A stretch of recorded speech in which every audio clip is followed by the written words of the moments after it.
Entonces, tú puedes terminar teniendo también éxito material a partir de la literatura o no. Es decir, tú, bueno, ya de hecho estás hace tiempo que vives. Así que vivo escribiendo. Que vives escribiendo, sí, ya no necesitas hacer otra cosa. Bueno, de todos modos, escribes columnas, haces trabajos distintos. Lo que yo he hecho es tratar con los años, y mientras también el libro de cuentos me generó te va generando un pequeño nombre, y también espero que con esta novela, es ir quedándome con los trabajos que más ayudan o no interfieren con mi trabajo de escritor, ¿no? Entonces, dicto clases sobre literatura y crónicas, maravilloso. Hablamos de Carver, hablamos de Chekhov, leemos Tolstoy, genial. Y escribo columnas, que además, por una cuestión de son personales, además por una cuestión de la revista en la que escribo, no es que yo sea que yo me escape de la realidad, lo que pasa es que es una revista que se cierra muchísimo antes de salir publicada, entonces yo no puedo comentar la realidad. En Somos tenía cuando fui columnista en Somos, sí tenía una relación con la realidad un poco más directa, pero al escribir en Asia Sur estas columnas tan inactuales me obligan a tocar temas muy, digamos, no fechados, que se parecen mucho de cierta forma a la narrativa también, ¿no? Entonces son trabajos que me permiten mucho. Y ahora con la novela está ocurriendo que me piden clases, me piden talleres, ¿no? Nuevas colaboraciones. Entonces, nadie está esperando vivir digamos, de las ventas del libro. Eso le pasó, creo que solo a Vargas Llosa. Bueno, tendría que ser tendría que tener unas ventas tipo Isabel Allende, ¿no? Pero sí es verdad que te permite escoger trabajos que estén más ligados a tu trabajo y vivir escribiendo. Yo creo que eso sí está pasando. Que voy a tener tiempo para dedicarme. Pero tú tienes, por ejemplo, sabes ahora sobre qué vas a escribir, cuál es tu siguiente proyecto, porque esto es una cosa, digamos, claro, muy tu propia historia, muy autobiográfica. En adelante me imagino que, bueno, pueden haber aspectos que todavía no has contado también, pero no va a ser tan fácil la cosa. Bueno, es que es una cosa también bien interesante que me lo plantees, ¿no? Porque no es tan autobiográfica como uno creería. Yo creo que esa es parte precisamente de la magia también de la literatura, ¿no? Si yo hubiera escrito mi historia sería bastante más aburrida que la novela, ¿no? Pero fíjate cómo hemos ido intercambiando de personajes. A veces era Gamboa, a veces era Jeremías en la entrevista misma. Sí. Se confundían un poco. Es que yo creo que ese es un juego que yo me he permitido para generar ese tipo de identificación. Entonces, la honestidad del libro, la honestidad de Gabriel hace creer que Gabriel soy yo, ¿no? Pero mira, desde el punto de partida de la novela, desde la premisa inicial, Gabriel no tiene padres, tiene padre y vive con unas tías en Santa Anita. Yo viví en San Luis, mi infancia y mi adolescencia mucho más cerca, pegado a San Borja, ¿no? Y con papá y mamá y dos hermanas. Gabriel no tiene nadie. Yo tengo una familia maravillosa y tengo una familia maravillosa.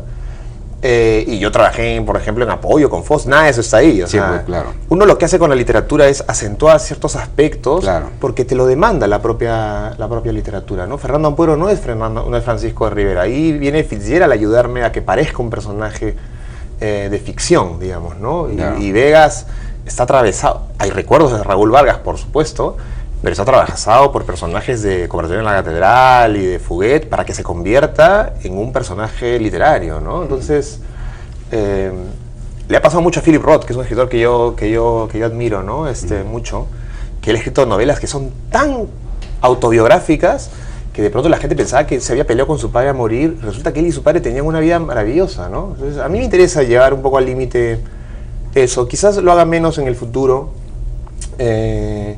pero sí tengo varias novelas, digamos, desarrollándose, ¿no? Desde hace mucho tiempo, ¿no? Bueno, Ricardo González Vigil dice en esa crítica que publica el día lunes, en fin, de la semana antepasada o pasada, que esta es una gran novela acerca de la amistad, acerca del amor también, pero que profundiza mucho en eso, pero no profundiza en lo que se refiere al padre y a los Andes. Al padre y a los Andes. Me está pidiendo el siguiente libro, ¿no? Cuando yo leí la novela, cuando leí la crítica de González Vigil, dije, wow, genial, porque está pidiéndome precisamente el siguiente libro, ¿no?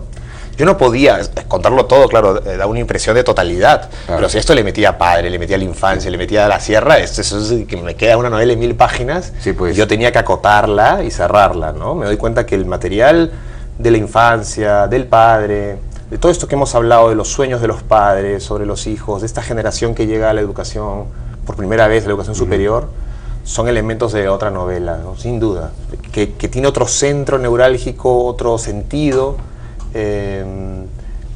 otro sentido de significado, y que por lo tanto tiene que ser trabajado en otro ámbito, ¿no? En otro texto, en otra novela, ¿no? A eso obedecería entonces la conversación con tu padre.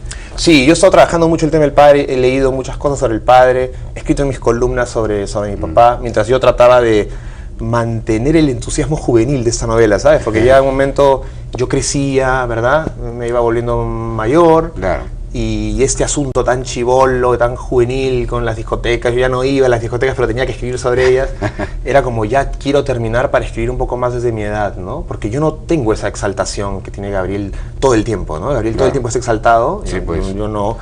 Pero mantener ese tono juvenil fue un trabajo al final del libro, ¿no? Entonces tú ya tienes una idea de cuál va a ser tu siguiente novela. Una cosa maravillosa de escribir es que tú terminas una novela y mientras esta novela se publica te da pues un año y medio.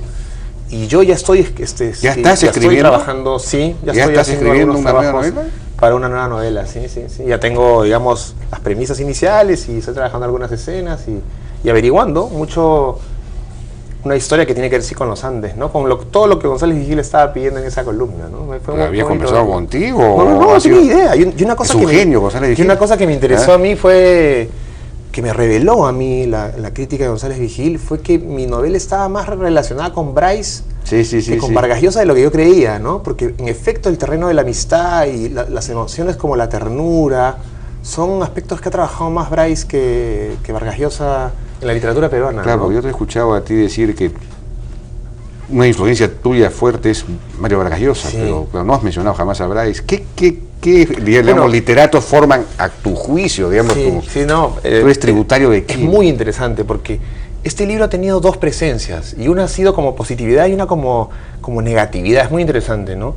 Detrás de todo el libro está El pez en el agua, yo lo he dicho antes, ¿no? Es un libro de una persona que escribe cómo se hizo escritor, digamos, ¿no? Con una honestidad de no ficción en el caso del pez en el agua, solo que Vargas Llosa para la narración cuando Mario, el Mario del texto, va a irse a París a ser escritor y escribir Las y los perros, me generó una gran frustración, y por eso yo escribí esta novela, para contarme a mí mismo la historia en que una persona realmente se convierte en escritor. Era un libro muy presente, y el otro, son 3 libros peruanos, el otro era La vida exagerada de Martín Romaña, ¿no? Que es un libro en el que una persona cuenta su vida por muchas páginas, ¿no? Y Martín Romaña pues la tiene muy bien, y se va a París con plata de los papás, ¿no? Y cuenta de un personaje que se llama Lagrimón, que a mí me generó siempre una sensación extraña, ¿no? Es un personaje mestizo, siempre doliente, ¿no? Y cuando yo leí Martín Romaña, a mí me dieron muchas ganas de escribir una novela que fuera el complemento, que dialogue con Martín Romaña, que conteste a Martín Romaña. Y entonces apareció Gabriel Lisboa casi como una persona que intenta conversar. Y mira que yo no pensé en Bryce. Y al final descubro que hay mucho de Bryce. Claro, hay un elemento de humanidad, de sensibilidad, de cariño, de amistad. La amistad. Sí, la amistad. Esas son cosas que están mucho en Bryce. Mucho más en Bryce que en Vargas Llosa, claro. Y ciertos pasajes de dolor y de ensimismamiento que están más cerca de Arguedas, ¿no? Y otro libro que para mí fue muy importante fue País de Jauja, de Edgardo Rivera Martínez. Es un libro en el que un chiquillo muy inocente recuerda, es una persona adulta que recuerda 3 meses en su vida y se celebra como mestizo. Es un libro solar, es un libro que no termina mal, que termina de una manera feliz. Hay una escena final que es de una enorme armonía. Y a mí me encantaba hacer una novela así, soñaba con hacer una novela así en la que hubiera más contradicciones, ¿no? Al final Gabriel es un Claudio Alaya de nuevo cuño, ¿no? Mucha gente, Patricia del Río, otras personas decían, y seguro se va a escribir más, hablan del Nuevo Perú, de este personaje que es como el nuevo peruano y tal, ¿no? Que se celebra, que se canta y que se refiere, ¿no? Entonces, esos 3 libros peruanos han sido libros que me han acompañado durante la escritura de la novela, ¿no? ¿Tú has escrito la novela o la novela te ha escrito a ti? Esa es una gran pregunta. Yo lo dije el día de la presentación. Esta es una novela que yo creo que no quise escribir, creo que estuve obligado a escribir. Y siento que ahí también están los posibles problemas que ella pueda tener, ¿no? Yo quiero ya escribir las novelas un poco más con más distancia. Esta era mi primera novela y tenía en la primera página la misma ingenuidad que tenía el personaje de la novela, ¿no? La única forma de aprender a escribir novelas es escribiéndolas, ¿no? Y yo creo que después de esta experiencia ya estoy más preparado como para... Bueno, pero el resultado ha sido muy bueno, o sea que... Sí, bueno, ahí no es como para decir, bueno, ya, desafíe esta cosa. No, siento que es un libro que nos va a acompañar, que va a seguir, creo que me pasa mucho que la gente que me habla de él me dice que además de leerlo y que le ha gustado, lo ha regalado, se lo ha comprado a otra persona, lo ha compartido. Entonces yo creo que ahí está ocurriendo algo entre el libro y los lectores, que finalmente es lo que más importa, ¿no? Que tener lectores que puedan seguirte, ¿no? Bueno, Jeremías Gamboa, felicitaciones. Gracias, pues, muy bien por este libro. Vamos a estar atentos entonces a la siguiente publicación. Pero me olvidaba. El éxito, te pregunté por el éxito, ya finalmente has tenido éxito. Me escapé. Te escapaste de la respuesta, ¿no? El éxito es una cosa que da miedo, porque este libro se escribió sin que nadie esperara nada de uno, ¿no? Pero he leído una columna tuya diciendo, puchica, digo, ahora ya resulta que tengo éxito, eso es un problema. Sí. Esto me deprime, pero es verdad. Bueno, Bryce se deprimió horrible. Pero ya nadie quiere lo que Planeta, tiene, ¿no? es una cosa... Santiago Roncaliolo entró en una depresión cuando ganó el premio Alfaguara también, ¿no? Bueno, lo que pasa es que de pronto te pones en el centro de las miradas y te conviertes en una especie de significante vacío sobre el que todos pueden poner lo que quieren. Entonces, sí, pues, recibes de todo, de todo. Entonces hay mucha gente que también ataca también al libro, te ataca a ti, claro, un poco por lo que representas más que por lo que eres. Y la carrera de escritor el oficio de escritor es un oficio tan solitario, tan ensimismado, que esa exposición es algo que aterra, ¿no? Que genera una...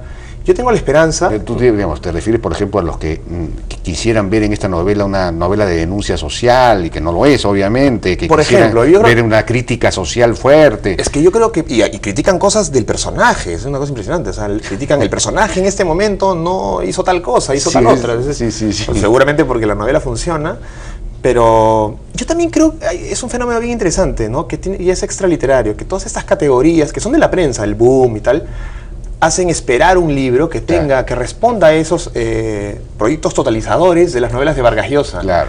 Pero si tú intentas hacer un retrato totalizador de Lima, si ya Vargas Llosa lo hizo en Conversación en la Catedral, ya no tiene mucho sentido, ¿no? Entonces, creo que es un momento en el que el libro está en un lado y todo este aparato mediático y de prensa está por otro, y a ciertas personas les está siendo un poco difícil acercarse de manera desprejuiciada al texto, ¿no? ¿Tú tienes una posición política? Soy bastante apolítico, he firmado algunas cartas, me adhiero a ciertas cartas más de carácter de ciudadanía, digamos, ¿no?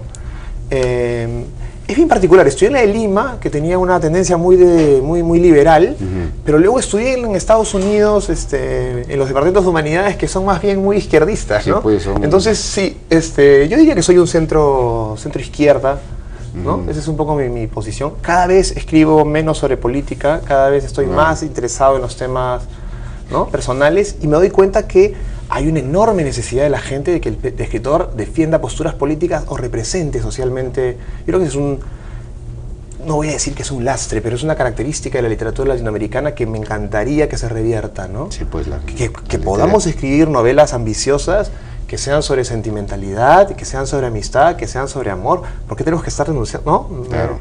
Eso está ocurriendo ahora como por el hecho mismo de que la economía se está desarrollando, hay una clase media cada vez más fuerte, entonces el individuo aparece cada vez más, ya no la categoría social, ¿no? Y hay una cosa muy simpática que es bonito de hablarlo rapidito, ¿no? Que es que esta es una novela en la que, digamos, se está representando una nueva clase media, porque en la realidad social del Perú, mucha gente de nueva clase media está accediendo a la educación y a la posibilidad de referirse, ¿no? O sea, no va a ser raro que aparezca en unos años una gran novela sobre una experiencia en San Juan del Lurigancho o en Mangomarca, ¿no? Porque hay gente que está accediendo a la educación. Yo tengo alumnos de San Juan del Lurigancho, San Martín de Porres, que estudian en la UPC, que es una universidad que ofrece una educación de alta calidad, y que de pronto están dándose cuenta que pueden referirse a su realidad con total libertad, ¿no? Sí, pues es extraordinario. Eso es lo que en el fondo se nota acá, ¿no?